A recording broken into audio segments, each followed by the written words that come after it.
ক্রমেই শক্তিশালী হয়ে উঠছে ক্যারিবীয় অঞ্চলের মৌসুমের প্রথম হারিকেন বেরিল। গভীর নিম্নচাপ থেকে ক্রমে শক্তিশালী রূপ নিয়ে ধেয়ে আসছে ক্যারিবীয় দ্বীপপুঞ্জের দিকে। মার্কিন সংবাদ মাধ্যম বলছে, বেরিল এখন পর্যন্ত আটলান্টিক মহাসাগরে রেকর্ড করা প্রথম এবং জুন মাসে রেকর্ড করা একমাত্র ক্যাটাগরি 4 মাত্রার হারিকেন।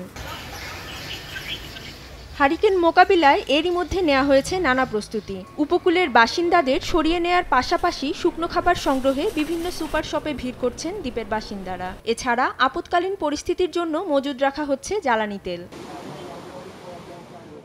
স্থানীয় সময় সোমবার ভোরের মধ্যে ক্যারিবীয় উইন্ডওয়ার্ড দ্বীপপুঞ্জে ভয়াবহ এই হারিকেন তাণ্ডব চালাতে পারে বলে সতর্ক করেছে যুক্তরাষ্ট্রের ন্যাশনাল হারিকেন সেন্টার। এ সময় উপকূলীয় অঞ্চলে 6 থেকে 9 ফুট উচ্চতার জলোচ্ছ্বাসের আশঙ্কা করা হচ্ছে।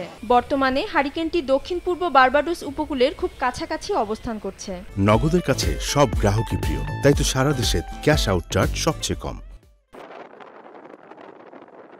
2004 সালের হারিকেন ইভানের পর অঞ্চলটিতে এটি সবচেয়ে ভয়াবহ হারিকেন হতে পারে বলে মনে করছেন আবহাওয়াবিদরা। বেরিলের প্রভাবে ভারী বৃষ্টিপাত এবং জলোচ্ছ্বাসের আশঙ্কা করা হচ্ছে। এতে উইন্ডওয়ার্ড দ্বীপপুঞ্জে দেখা দিতে পারে ভয়াবহ বন্যা।